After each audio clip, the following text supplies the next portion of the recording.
Welcome to blessing today morning glory. ഒരിക്കൽ കൂടെ എല്ലാവരും ഈ മോർണിംഗ് ഗ്ലോറി എപ്പിസോഡിലേക്ക് സ്വാഗതം ചെയ്യുന്നു.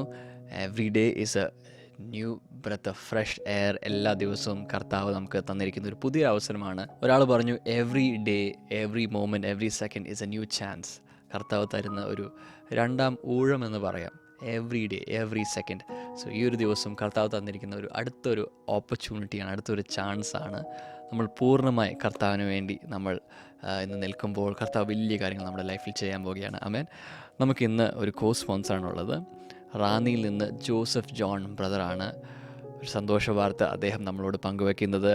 ക്യാൻസർ രോഗത്തിൽ നിന്ന് വിടുവിച്ചതിൻ്റെ നന്ദി സൂചകമായിട്ടാണ് ഇന്നത്തെ എപ്പിസോഡ് സ്പോൺസർ ചെയ്തിരിക്കുന്നത്. കാര്യങ്ങളടിച്ച് നമുക്ക് കർത്താവിനൊന്ന് നന്ദി പറയാമോ? Hallelujah, praise the Lord. കർത്താവ് ക്യാൻസറെ തോൽപ്പിക്കുവാൻ വേണ്ടി കാൽവരി ക്രൂശിലെ യേശുവിൻ്റെ വിജയം ബ്രദർ അനുഭവിച്ചു. അതിൻ്റെ നന്ദി സൂചകമായിട്ടാണ്. അപ്പോൾ തന്നെ നവംബർ 30 ബ്രദറിൻ്റെ ബർത്ത്ഡേ ആയിരുന്നു. So belated happy birthday. നമുക്ക് ഒരുമിച്ച് ഈ ബ്രദറിനെയും കുടുംബത്തെയും ബ്ലെസ് ചെയ്യും. ഞങ്ങൾ ഒരുമിച്ച് നന്ദി പറയുന്നു. കർത്താവ് അങ്ങ് ചെയ്ത അത്ഭുതത്തിനായി നന്ദി പറയുന്നു. ഇതുപോലെ ക്യാൻസർ രോഗമുള്ള വ്യക്തികൾ ഞങ്ങളിപ്പോൾ പ്രാർത്ഥിക്കുന്നു. ജോസഫ് ബ്രദറെ സൗഖ്യമാക്കിയതുപോലെ യേശു കർത്താവെ അങ്ങ് ഓരോ വ്യക്തികളെയും സൗഖ്യമാക്കണമെന്ന് ഞങ്ങൾ പ്രാർത്ഥിക്കുന്നു. അപ്പോൾ തന്നെ മകൻ്റെ വിവാഹം നടക്കുവാൻ വേണ്ടി പ്രാർത്ഥിക്കുന്നു. യേശുവിൻ്റെ നാമത്തിൽ അങ്ങ് അത്ഭുതകരമായി ആ മകൻ്റെ ലൈഫിൽ ഒരു വലിയൊരു ബ്രേക്ക് ത്രൂ കൊണ്ടുവരണമെന്ന് പ്രാർത്ഥിക്കുന്നു. ഞങ്ങൾ ബ്ലെസ് ചെയ്ത് പ്രാർത്ഥിക്കുന്നു യേശുവിൻ്റെ നാമത്തിൽ തന്നെ. ആമേൻ, ആമേൻ, ആമേൻ. നമുക്ക് ക്രോസ് ഓവർ സർവീസ് മറക്കരുത്. ഡിസംബർ 31 7 മണിക്ക് എവിടെ വെച്ചാണ്? കടവന്ത്രയിലുള്ള രാജീവ് ഗാന്ധി ഇൻഡോർ സ്റ്റേഡിയത്തിലാണ് നമ്മുടെ സർവീസ് നടക്കുന്ന. വലിയ കാര്യങ്ങൾ പ്രതീക്ഷിക്കുക. നമുക്ക് എല്ലാവർക്കും കൂട്ടമായി വരാം, മറ്റുള്ളവരെ ഇൻവൈറ്റ് ചെയ്യാം. അന്നത്തെ ദിവസം നമുക്ക് ഒരു മാസ് ബാപ്റ്റിസം ഉണ്ടായിരിക്കും, കൂട്ടസ്നാനം ഉണ്ടായിരിക്കും. അപ്പോൾ തന്നെ mass child dedication. 2025 blessing today family പിറന്ന എല്ലാ കുഞ്ഞുങ്ങളെയും നമ്മൾ പ്രതിഷ്ഠിക്കാൻ പോവുകയാണ്. അപ്പോൾ തന്നെ ജെറോമിനെയും എമിയുടെയും സ്റ്റാൻലിയുടെയും മകനായ ജെറോമിനെ നമ്മൾ പ്രതിഷ്ഠിക്കാൻ പോവുകയാണ്. So we are inviting you. ഞങ്ങളുടെ കുടുംബത്തിൽ നിന്ന് പേഴ്സണലി വിളിക്കുകയാണ്. നിങ്ങൾ നേരിട്ട് വരിക. കർത്താവ് വലിയ കാര്യങ്ങൾ നമ്മുടെ അടുത്ത തലമുറയിൽ കർത്താവ് ചെയ്യാൻ പോവുകയാണ്. അപ്പോൾ തന്നെ ഇന്ന് നമ്മുടെ റെവലേഷൻസിൻ്റെ സ്റ്റഡി സീരീസ് നമ്മൾ വീണ്ടും റീസ്റ്റാർട്ട് ചെയ്യുകയാണ്. ഇന്നലത്തെ ഒരു ദിവസം നമ്മൾ ബ്രേക്ക് എടുത്തു. ബട്ട് ഇന്ന് നമ്മൾ വീണ്ടും റീസ്റ്റാർട്ട് ചെയ്യുകയാണ്. ഇനി വെറും 4 ദിവസം മാത്രമേ ഉള്ളൂ.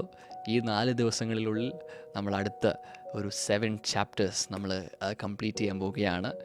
ആൻഡ് സോ നിങ്ങൾ നേരിട്ട് വരിക. കൊച്ചിയിലാണെങ്കിൽ ദൂരപ്രദേശങ്ങളിലുള്ള വ്യക്തികൾക്ക് ഓൺലൈൻ കാണാൻ സാധിക്കും. ആമേൻ. God bless U.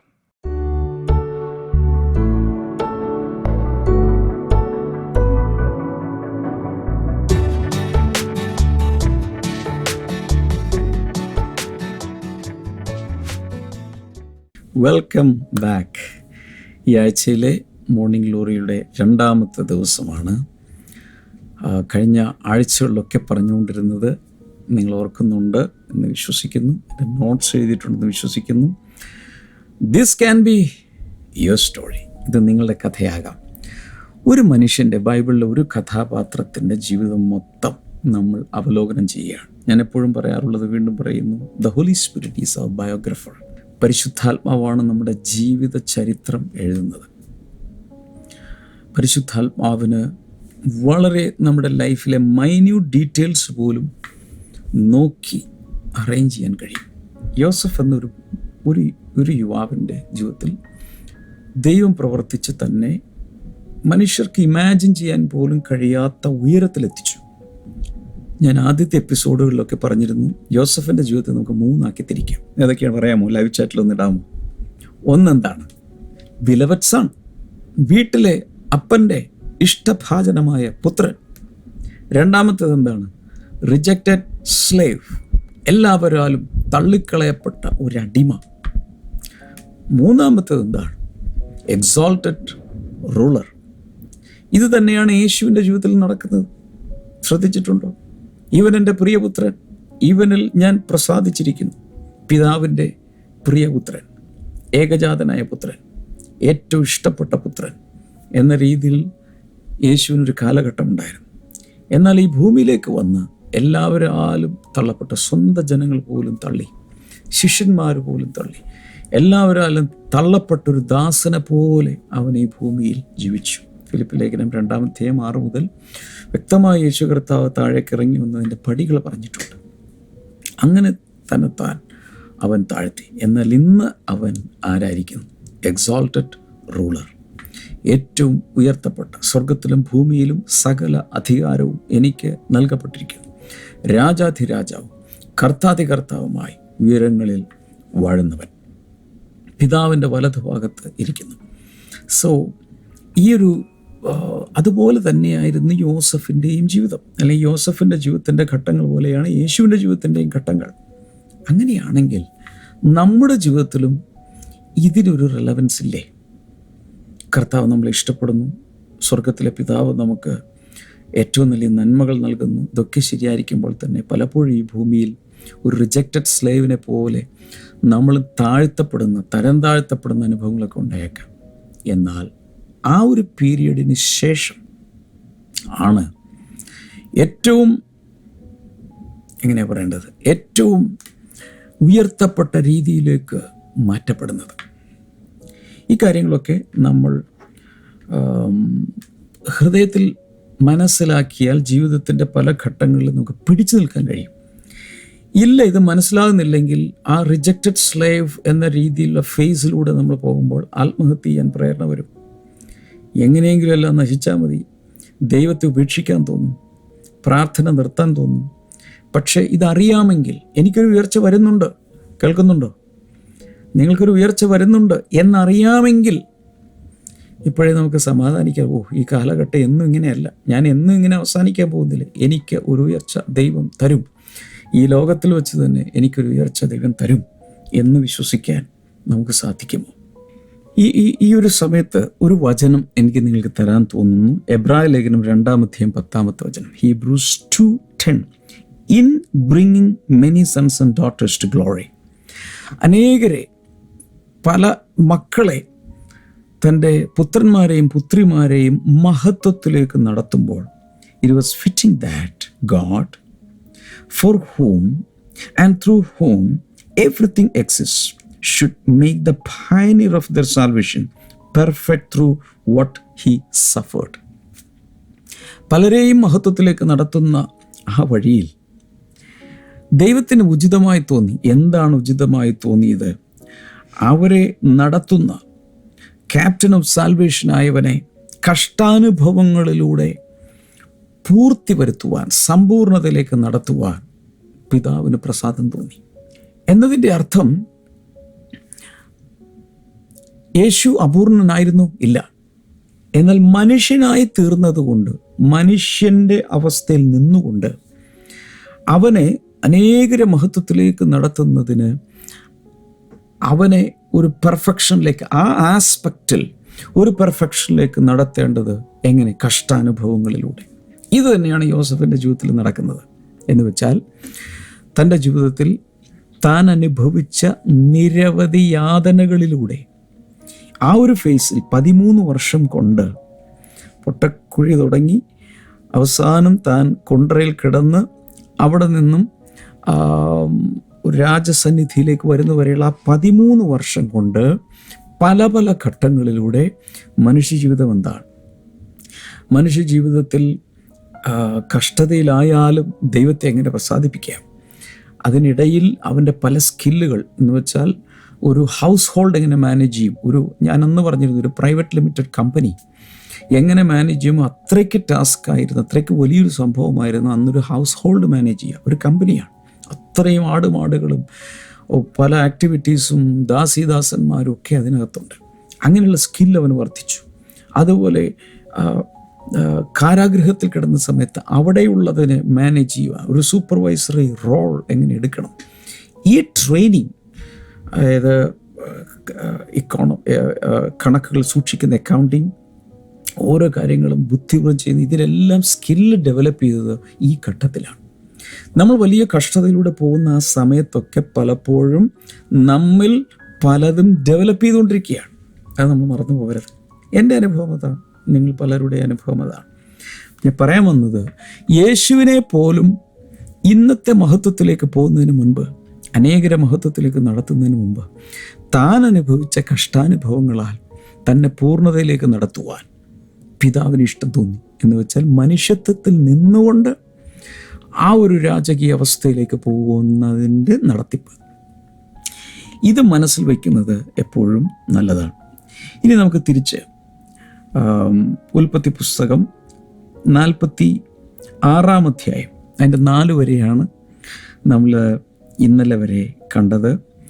യാക്കോബ് ഫറവോൻ അയച്ച രഥങ്ങളിൽ സർവദാസിദാസന്മാരും അവിടെയുള്ള സകലവുമായിട്ട് മിസ്രൈമിലേക്ക് പോകുന്ന വഴിക്ക് അവിടെ വെച്ച് താൻ ബെർഷേബയിൽ വെച്ച് ദൈവത്തിന് വഴിപാട് കഴിച്ചു. കിടന്നുറങ്ങുമ്പോൾ ദൈവം സ്വപ്നത്തിൽ വന്നിട്ട് പറയുന്നു, മിസ്രൈമിലേക്ക് പോകാനായിട്ട് മടിയൊന്നും കാണിക്കണ്ട, കാരണം ഇത് ഞാൻ തന്നെയാണ് ഇതിൻ്റെ പുറകിലുള്ളത്.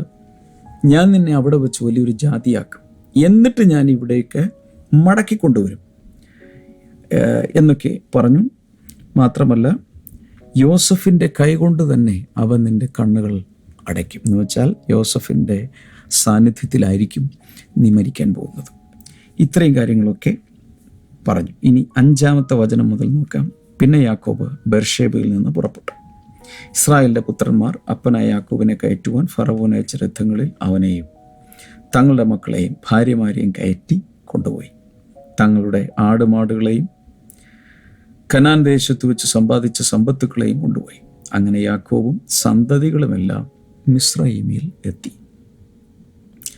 അവൻ തൻ്റെ പുത്രീപുത്രന്മാരെയും പൗത്രീപൗത്രന്മാരെയും തൻ്റെ സന്തതികളൊക്കെയും കൂട്ടി മിസ്രയീമിലേക്ക് കൊണ്ടുപോയി. എല്ലാവരും ചേർന്ന് ഇപ്പോൾ മിസ്രയീമിലേക്ക് പോയിക്കൊണ്ടിരിക്കുകയാണ്. ഇനി അങ്ങോട്ടുള്ള വചനങ്ങളിൽ അവരുടെ പോയ ആളുകളുടെ ഒരു എണ്ണവും പേരുകളൊക്കെ എഴുതിയിരിക്കുകയാണ്. അത് ഞാൻ സ്കിപ്പ് ചെയ്യുകയാണ്. എങ്കിലും ജസ്റ്റ് 1-2 ഐഡിയ കിട്ടാൻ വേണ്ടി. 9-ാമത്തെ അധ്യായത്തിൽ രൂബേൻ്റെ മക്കൾ, 10-ാമത്തേതിൽ സിമെയോൻ്റെ മക്കൾ, പിന്നെ 11-ാമത്തെ വചനത്തിൽ ലേവിയുടെ 3 മക്കൾ ഗർഷോൺ, കഹാത്ത് ആൻഡ് മെറാറി. 12-ാമത്തെ വചനത്തിൽ യഹൂദയുടെ എല്ലാം പറഞ്ഞിട്ടുണ്ട്. 13-ാമത്തിൽ ഇസാഖാർ, 14-ാമത്തിൽ സെബുലൂൻ, അതിനുശേഷം 16-ൽ ഗാദ്, 17-ൽ ആഷേർ, 19-ൽ ജോസഫിനെയും ബെഞ്ചമിനെയും കുറിച്ച് പറഞ്ഞ ശേഷം ജോസഫിൻ്റെ മക്കൾ മനാശെ ആൻഡ് എഫ്രൈം, 21-ാമത്തെ വചനത്തിൽ ബെഞ്ചമിൻ, പിന്നെ 23-ൽ ഡാൻ, 24-ൽ നഫ്താലി, ഇത്രയും പേരുടെയൊക്കെ കാര്യങ്ങൾ ഇങ്ങനെ പറയുകയാണ്. അങ്ങനെ മൊത്തത്തിൽ 27-ാമത്തെ വചനത്തിൽ എല്ലാവരും കൂടെ പോയത് which went to Egypt were 70 in all. എല്ലാവരും കൂടെ 70 പേരാണ് അങ്ങോട്ട് പോയത് എന്ന് വ്യക്തമായിട്ട് അവിടെ പറഞ്ഞിട്ടുണ്ട്. 28-ാമത്തെ വചനം നോക്കി. എന്നാൽ ഗോശനിലേക്ക് യോസഫ് തനിക്ക് വഴി കാണിക്കേണ്ടതിന് അവൻ യഹൂദയെ അവൻ്റെ അടുക്കൽ മുമ്പിട്ടയച്ചു. ആദ്യമേ എല്ലാ കാര്യങ്ങളും റെഡിയാക്കാൻ വേണ്ടി യഹൂദയെ ആദ്യം വിട്ടു. അങ്ങനെ അവർ ഗോശൻ ദേശത്ത് എത്തി. യോസഫ് രഥം കെട്ടഴിച്ച് അപ്പനായ ഇസ്രായേലിനെ എതിരേൽപ്പാൻ ഗോശനിലേക്ക് പോയി. അവനെ കണ്ടപ്പോൾ കെട്ടിപ്പിടിച്ച് ഏറെ നേരം കരഞ്ഞു. യാക്കോബും ഈ 70 പേരും നേരെ എവിടെ എത്തിയത്? ഗോഷൻ എന്ന് പറഞ്ഞാൽ ഈജിപ്തിലെ ഏറ്റവും ഫലഭൂയിഷ്ടമായ സൂപ്പർ ലാൻഡ്, അവിടേക്ക് പോയി. അങ്ങോട്ട് അപ്പനെ കാണാൻ വേണ്ടി, തൻ്റെ പിതാവായ ഇസ്രായേലിനെ കാണുവാൻ വേണ്ടി രഥത്തിൽ ജോസഫ് അങ്ങോട്ട് തിരിക്കുകയാണ്. 22 വർഷങ്ങൾക്ക് ശേഷം, എൻ്റെ ഓർമ്മ ശരിയാണെങ്കിൽ, അപ്പനെ കാണാൻ പോവുക. അപ്പൻ്റെ ഏറ്റവും ഇഷ്ടപ്പെട്ട മകൻ കാണാൻ വേണ്ടി പോവുക. അവനെ കണ്ടപ്പോൾ കെട്ടിപ്പിടിച്ച് ഏറെ നേരം കരഞ്ഞു. ഇസ്രായേൽ ജോസഫിനോട്, നീ ജീവനോടിരിക്കുന്നുവെന്ന് ഞാൻ നിൻ്റെ മുഖം കണ്ടറിഞ്ഞതുകൊണ്ട് ഞാനിപ്പോൾ തന്നെ മരിച്ചാലും വേണ്ടതില്ല എന്ന് പറയും. ഇനിയിപ്പോൾ എപ്പോൾ വേണേലും എനിക്ക് മരിക്കാം. എൻ്റെ മോനെ കണ്ടല്ലോ, 22 വർഷം ഞാൻ വിശ്വസിച്ചു നീ മരിച്ചുപോയെന്ന്, എന്നാൽ കാണാൻ കഴിഞ്ഞല്ലോ, ഇനി എനിക്ക് എപ്പോൾ വേണേലും സംതൃപ്തിയോടെ മരിക്കാം. പിന്നെ യോസഫ് സഹോദരന്മാരോടും അപ്പൻ്റെ കുടുംബത്തോടും പറഞ്ഞത്, ഞാൻ ചെന്ന് ഫറവോനോട് കനാൻ ദേശത്ത് നിന്ന് എൻ്റെ സഹോദരന്മാരും അപ്പൻ്റെ കുടുംബവും എൻ്റെ അടുക്കൽ വന്നിരിക്കുന്നുവെന്ന് അറിയിക്കും. അവർ ഇടയന്മാരാകും. കന്നുകാലികളെ മേയ്ക്കുന്നത് അവരുടെ തൊഴിൽ. അവർ തങ്ങളുടെ ആടുകളെയും കന്നുകാലികളെയും തങ്ങൾക്കുള്ളതിനെയും കൊണ്ടുവന്നിട്ടുണ്ട് എന്ന് അവനോട് പറയും. അതുകൊണ്ട് ഫറവോൻ നിങ്ങളെ വിളിച്ച് നിങ്ങളുടെ തൊഴിൽ എന്തെന്ന് ചോദിക്കുമ്പോൾ അടിയങ്ങൾ ബാല്യം മുതൽ ഇന്ന് വരെയും ഞങ്ങളും ഞങ്ങളുടെ പിതാക്കന്മാരും ഗോപാലകന്മാരാകുന്നു എന്ന് പറയും. എന്നാൽ നിങ്ങൾക്ക് ഗോശനിൽ പാർപ്പാൻ സംഗതിയാകും. ഇടയന്മാരല്ല മിസ്രയീമ്യർക്ക് വെറുപ്പല്ലോ. ഞാൻ നേരത്തെ പറഞ്ഞല്ലോ, ഈ ഷെഫേർഡ്സ് എന്ന് പറയുന്നതും ഒക്കെ ഇവർക്ക് ഭയങ്കര വെറുപ്പാണ് മിസ്രയീമിലുള്ളവർക്ക്. അതുകൊണ്ട് ചോദിച്ചാൽ ഇന്ന രീതിയിലാണ് മറുപടി പറയേണ്ടത്. ഈ കാര്യങ്ങളൊക്കെ യോസഫ് പറഞ്ഞ് അവരെ എല്ലാം സെറ്റപ്പാക്കി. ഇനി അടുത്ത അധ്യായത്തിലേക്ക് നമുക്ക് 47-ാം അധ്യായത്തിലേക്ക് പോകാം. ഇതിനിടയിലൊന്ന് പറഞ്ഞോട്ടെ, ദൈവം ചില ഡെവലപ്മെൻറ്റ്സ് കൊണ്ടുവരുന്നത് കണ്ടു. ഒരിക്കൽ ഒരുവനെ ദൈവം മാനിക്കാൻ തുടങ്ങിയാൽ, വിശാലമാക്കാൻ തുടങ്ങിയാൽ, പിന്നെ അതിന് ലിമിറ്റൊന്നും കാണണമെന്നില്ല. അതിങ്ങനെ വന്നുകൊണ്ടേയിരിക്കും. പക്ഷെ അതിനു മുൻപ് നാം തെളിയിക്കേണ്ട 2 കാര്യങ്ങൾ. ഒന്ന് ഫെയ്ത്ത്, 2 ഫെയ്ത്ത്ഫുൾനെസ്. എഴുതി വെക്കുക, ഫെയ്ത്ത് ആൻഡ് ഫെയ്ത്ത്ഫുൾനെസ്. ആരുടെയൊക്കെയോ പരിശുദ്ധാത്മ പറയുക, ജീവിതത്തിൽ വിശ്വാസവും വിശ്വസ്തതയും തെളിയിച്ചാൽ ഒരനുഗ്രഹത്തിനും തടസ്സമില്ല. ഈ 2 തെളിയിക്കണം. ഒന്നുമില്ലായ്മയുടെ നാളുകളിൽ വിശ്വസിക്കണം, ദൈവം എനിക്ക് വേണ്ടി പ്രവർത്തിക്കും. മാത്രമല്ല ആ സമയത്ത് വിശ്വസ്തരായിരിക്കണം. വിശ്വസ്തത എന്ന് പറയുന്നത് അത്യല്പത്തിലെ വിശ്വസ്തത. ഞാൻ എപ്പോഴും പറയുന്നത്, വീണ്ടും പറയുന്നു, ഒരാളുടെ കയ്യിൽ 100 രൂപ കിട്ടിയാൽ എങ്ങനെ ചെലവഴിക്കും? അയാളുടെ കയ്യിൽ 1 കോടി രൂപ കിട്ടിയാലും അതേ മെത്തേഡിലായിരിക്കും ചെലവഴിക്കാൻ പോകുന്നത്. അതുകൊണ്ട് ചെറിയ കാര്യങ്ങൾ, 100 രൂപ പോലും എങ്ങനെ ചെലവഴിക്കും എന്നുള്ളത് അത്യല്പത്തിൽ പോലും വിശ്വസ്തത കാണിക്കുക. അങ്ങനെയെങ്കിൽ അധികത്തിലേക്ക് കർത്താവ് നമ്മെ നടത്തും. ഓൾറൈറ്റ്, 47-ാം അധ്യായത്തിലേക്ക് വരാം. അങ്ങനെ ജോസഫ് ചെന്ന്, എൻ്റെ അപ്പനും സഹോദരന്മാരും അവരുടെ ആടുകളും കന്നുകാലികളും അവർക്കുള്ളതൊക്കെയും കനാൻ ദേശത്ത് നിന്ന് വന്നു ഗോശൻ ദേശത്തിരിക്കുന്നുവെന്ന് ഫറവോനെ ബോധിപ്പിച്ചു. ഫറവോൻ്റെ അടുക്കൽ അത് റിപ്പോർട്ട് ചെയ്തു. പിന്നെ അവൻ തൻ്റെ സഹോദരന്മാരിൽ 5 പേരെ കൂട്ടിക്കൊണ്ടു ചെന്ന് ഫറവോൻ്റെ സന്നിധിയിൽ നിർത്തി. മൊത്തം 12, അതിലൊരു 5 പേരെ കൊണ്ടുപോയിരിക്കുകയാണ്. യോസഫ് ഉണ്ട്, അതിൻ്റെ അർത്ഥം 6 പേർ, ഹാഫ് എ ഡസൻ, 1 ഡസനും ഹാഫ് എ ഡസൻ ഇപ്പോൾ വന്ന് ഫറവോൻ്റെ സന്നിധിയിൽ നിൽക്കുകയാണ്.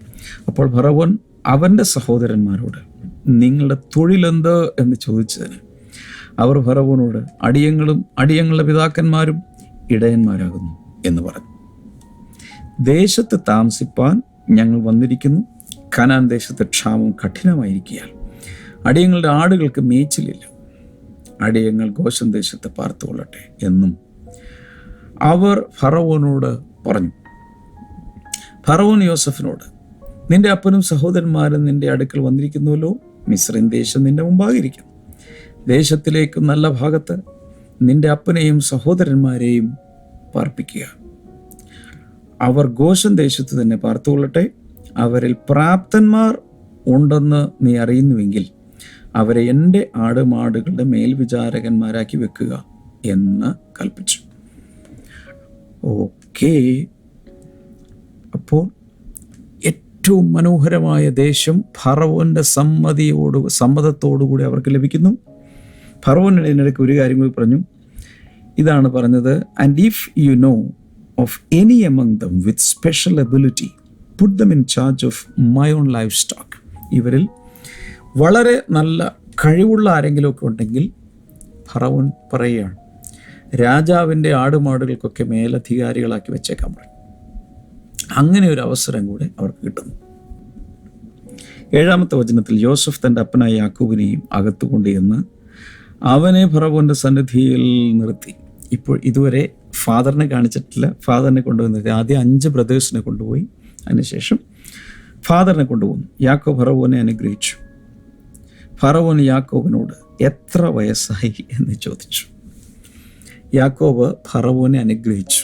ഒരു രാജാവിനെ അനുഗ്രഹിക്കുവാനുള്ള അധികാരം യാക്കോബിനുണ്ടായിരുന്നു. കാരണം ദൈവപുരുഷനാണ്, ദൈവപുരുഷനായ ഒരു ഗോത്രപിതാവ്. താൻ ഫറവോനെ അനുഗ്രഹിക്കുന്നു. ഫറവോൻ യാക്കോബിനോട് എത്ര വയസ്സായി എന്ന് ചോദിക്കുന്നു. യാക്കോബ് ഫറവോനോട്, എൻ്റെ പരദേശ പ്രയാണത്തിൻ്റെ കാലം 130 സംവത്സരം ആയിരിക്കുന്നു എന്ന് വെച്ചാൽ, in ഇംഗ്ലീഷ് നോക്കിയേ, the years of my pilgrimage are 130 pilgrimage. ജീവിതത്തെ അദ്ദേഹം ഒരു പിൽഗ്രിമേജ് ആയിട്ടാണ്, എന്ന് വെച്ചാൽ പരദേശ പ്രയാണം. ഇതിൻ്റെ കാലം 130, അതായത് ഇത് പറയുന്ന സമയത്ത് അദ്ദേഹത്തിന് 130 വയസ്സുണ്ട്. എൻ്റെ ആയുഷ്കാലം ചുരുക്കവും കഷ്ടമുള്ളതും അത്രേ. എൻ്റെ ആയുഷ്കാലം ഇന്നത്തെ ചിന്തിക്കുവാണെങ്കിൽ 130 വർഷം എന്ന് പറഞ്ഞാൽ നമുക്ക് ചിന്തിക്കാൻ പോലും സാധ്യമല്ല. കാരണം 60 വയസ്സ്, 70 വയസ്സ്, 80 വയസ്സിലൊക്കെ ആളുകൾ മരിക്കുകയാണ്. 90 വയസ്സ് തന്നെ ഭയങ്കര, 100 കിടക്കുന്നവർ വളരെ കുറവാണ്. എന്നാൽ 130 തന്നെ സംബന്ധിച്ചുള്ള, യാക്കോബിനെ സംബന്ധിച്ചുള്ള മറ്റുള്ളവരുമായി താരതമ്യപ്പെടുത്തുമ്പോൾ വളരെ കുറവാണ്. ആദ്യത്തെ മനുഷ്യൻ 930 വർഷം ജീവിച്ചതായിട്ട് ബൈബിൾ പറയുന്നു. ഉൽപ്പത്തി പുസ്തകത്തിൽ അത് വ്യക്തമായി എഴുതിയിട്ടുണ്ട്, 5-ാമത്തെ അധ്യായത്തിലൊക്കെ വരും. ഇനി ഏറ്റവും കൂടുതൽ ആയുസ് ഉള്ള വ്യക്തി രേഖപ്പെടുത്തപ്പെട്ടിട്ടുള്ളത് മെഥൂശലഹയാണ്, 969 വർഷം. എന്ന് വെച്ചാൽ ഒരല്പം കൂടി, ഒരു 31 വർഷം കൂടി ജീവിച്ചിരുന്നെങ്കിൽ 1000 വർഷം ജീവിച്ചൊരു മനുഷ്യനായി മാറിയനെ. അത്രയ്ക്ക് അടുത്തെത്തി. മറ്റുള്ള റെക്കോർഡ് നമുക്കറിയില്ല. സോ അതുമായിട്ടൊക്കെ താരതമ്യപ്പെടുത്തുമ്പോൾ എനിക്ക് തോന്നുന്നു നോഹ 600 വർഷത്തോളം ജീവിച്ചിരുന്നു. അതുപോലെ ഓരോരുത്തരും, അബ്രഹാം 180 തോന്നുന്നു. അതൊക്കെ ആയിട്ട് താരതമ്യപ്പെടുത്തുമ്പോൾ 130 ഉള്ളൂ എന്ന് അദ്ദേഹം താഴ്മയോടെ പറയുകയാണ്. കൂടാതെ ഒരു കാര്യം പറയും, എൻ്റെ ആയുഷ്കാലം ചുരുക്കവും കഷ്ടമുള്ളതും അത്രേ. എൻ്റെ ജീവിതത്തിൽ ഞാൻ ഒത്തിരി കഷ്ടതയിലൂടെ പോയി. കാരണം തൻ്റെ ചെറുപ്പത്തിൽ തന്നെ അറിയാലോ, റെബേക്കയും ഇസ്ഹാക്കും ഓരോ പിള്ളേരെ എടുത്തു. മമ്മയും മോനും ഡാഡി മോനും ആക്കിയതുകൊണ്ട് വലിയ പ്രശ്നങ്ങളുണ്ടായി. ചെറുപ്പകാലത്ത് തന്നെ വീട് വിട്ടിറങ്ങേണ്ടി വന്നു. പിന്നെ വീട്ടിൽ നേരെ കയറാൻ കഴിഞ്ഞിട്ടില്ല. പിന്നെ പരദേശ പ്രയാണമാണ്. പല സ്ഥലങ്ങളിൽ ചുറ്റി പല സ്ഥലങ്ങളിൽ ഇങ്ങനെ യാത്ര ചെയ്യുകയാണ്. അതിൻ്റെ സങ്കടമൊക്കെയാണ് ഈ പറയുന്നത്. എൻ്റെ പിതാക്കന്മാരുടെ പരദേശ പ്രയാണമായ ആയുഷ്കാലത്തോലും എത്തിയിട്ടുമില്ല എന്ന് പറഞ്ഞു. എൻ്റെ അർത്ഥം, എനിക്ക് ആയുസ് അത്രയൊന്നുമില്ല, കുറവാണ്. യാക്കോബ് ഫറവോനെ പിന്നെയും അനുഗ്രഹിച്ചു, ഫറവോൻ്റെ സന്നിധിയിൽ നിന്ന് പോയി. 11-ാമത്തെ വചനത്തിൽ, അനന്തരം യോസഫ് തൻ്റെ അപ്പനെയും സഹോദരന്മാരെയും കുടിപാർപ്പിച്ചു. ഫറവോൻ കൽപ്പിച്ചതുപോലെ അവർക്ക് മിസ്രയീം ദേശത്തിലേക്കും നല്ല ഭാഗമായ രമസെസ് ദേശത്ത് അവകാശവും കൊടുത്തു. യോസഫ് തൻ്റെ അപ്പനെയും സഹോദരന്മാരെയും അപ്പൻ്റെ കുടുംബത്തൊക്കെയും കുഞ്ഞുകുട്ടികളുടെ എണ്ണത്തിനൊത്തവണ്ണം ആഹാരം കൊടുത്ത് രക്ഷിച്ചു. വാവ്! തന്നെ കൊല്ലാൻ ശ്രമിച്ചവർക്ക് ആഹാരം കൊടുത്ത് രക്ഷിക്കുന്ന ഒരു യോസഫ്. യേശു തന്നെയല്ല ചെയ്യുന്നത്. പലപ്പോഴും യേശുവിനെതിരെ സംസാരിക്കുകയും യേശു ഇല്ലെന്ന് പറയും, യേശുവിനെ വല്ലാത്ത രീതിയിൽ ചിത്രീകരിക്കുകയും ചെയ്യുന്ന അവർക്ക് പോലും എന്തിനു പറയുന്നു, യേശുവിനെ ക്രൂശിൽ തറച്ച ആളുകൾക്കുള്ള ഭക്ഷണം പോലും ആരാ കൊടുത്തോണ്ടിരുന്നത്? യേശു കൊടുത്തോണ്ടിരുന്നത്. സോ യോസഫിൻ്റെ കഥയിൽ കാണുന്ന അത് തന്നെയാണ് ജീസസിൻ്റെ ഇതിൽ കാണുന്നത്. അത് നമുക്കൊരു മാതൃകയാണ് നമുക്കിത്. അതുകൊണ്ടാണ് വചനം പറയുന്നത്, നിന്റെ ശത്രുവിന് വിശക്കുന്നെങ്കിൽ അവന് ഭക്ഷിക്കാൻ കൊടുക്കുക, നിന്റെ ശത്രുവിന് ദാഹിക്കുന്നെങ്കിൽ അവന് കുടിക്കാൻ കൊടുക്കുക. അങ്ങനെയാണ് നമ്മൾ അങ്ങോട്ട് പെരുമാറേണ്ടത്. യോസഫ് ആ ഒരു കാര്യത്തിൽ നമുക്കൊരു വലിയ മാതൃകയാണ്. മൊത്തത്തിലെടുത്താൽ യോസഫിൻ്റെ ക്വാളിറ്റീസ് എന്തെല്ലാമാണ്. ഈ ദിവസങ്ങൾ ഓർമ്മയിൽ വരുന്നതൊക്കെ ഒന്നൊരു നോട്ട്ബുക്കിൽ എഴുതുക. നിങ്ങളത് ആയിക്കഴിഞ്ഞാൽ കമൻറ്റ് സെക്ഷനിൽ എപ്പോഴെങ്കിലുമൊക്കെ, നാളെയോ ഒക്കെ ആയിട്ട് കമൻറ്റ് സെക്ഷനിൽ അത് ടൈപ്പ് ചെയ്തിടുക. എന്തൊക്കെയാണ് യോസഫിൻ്റെ ക്യാരക്ടർ ക്വാളിറ്റീസ് നമ്മൾ മനസ്സിലാക്കുന്നതിനനുസരിച്ച് അതിലേക്കൊക്കെ വരാൻ കർത്താവ് ഈ ദിവസം നമ്മൾ ഈ വചനമൊക്കെ പഠിക്കുന്നത് നമ്മളെ ക്യാരക്ടറിലും വലിയ മാറ്റങ്ങൾ വരാനും, യോസഫ് ദൈവത്തിന് വേണ്ടി ജീവിച്ചതുപോലെ ജീവിക്കാനും, സഹോദരങ്ങൾക്ക് നന്മ ചെയ്യാനും ഒക്കെ വേണ്ടിയിട്ടാണ്. ഒരുമിച്ച് പ്രാർത്ഥിക്കാം. കർത്താവേ, അങ്ങയുടെ നാമത്തിൽ ജനങ്ങളെ ഞാൻ അനുഗ്രഹിക്കുന്നു. ആസ്മ രോഗികൾ യേശുവിൻ്റെ നാമത്തിൽ ഇപ്പോൾ സൗഖ്യമാകട്ടെ. കരൾ വീക്കമുള്ളവർ കർത്താവ് യേശുവിൻ്റെ നാമത്തിൽ ഇപ്പോൾ സൗഖ്യമാകട്ടെ. ഗോൾ ബ്ലാഡർ പിത്താശയത്തിന് പ്രയാസമുള്ള ചിലരെ കർത്താവ് ഇപ്പോൾ സൗഖ്യമാക്കുന്ന യേശുവിൻ്റെ നാമത്തിൽ. വ്രണങ്ങൾ കരിയട്ടെ in the mighty name of Jesus. അകത്തുള്ള ചില മുറിവുകൾ, വൂൺസ്, യേശുവിൻ്റെ നാമത്തിൽ സൗഖ്യമാകട്ടെ. വയറിൻ്റെ അകത്ത് കുടലിലൊക്കെയുള്ള അൾസറുകൾ യേശുവിൻ്റെ നാമത്തിൽ സൗഖ്യമാകട്ടെ, സൗഖ്യമാകട്ടെ. കർത്താവേ, നീ ഒരു വലിയ വിടുതൽ ജനങ്ങൾക്ക് അയക്കുന്നതിനായി നന്ദി പറയുന്നു. കൈകളൊന്ന് നീട്ടിപ്പിടിക്കാം. കർത്താവേ, ജനങ്ങളുടെ ആവശ്യങ്ങൾ എന്താണെങ്കിലും അവസ്ഥകൾ എന്താണെങ്കിലും അങ്ങ് അറിഞ്ഞ് പ്രവർത്തിക്കുന്നതിനായി നന്ദി. ഓരോരുത്തർ രോഗങ്ങളെ സൗഖ്യമാക്കുന്നതിനായി നന്ദി. ഇൻ ജീസസ് നെയിം, ആമേൻ. കർത്താവ് ധാരാളമായി എല്ലാവരെയും അനുഗ്രഹിക്കട്ടെ. നാളെ നമുക്ക് വീണ്ടും കാണാം. God bless U. ബൈ.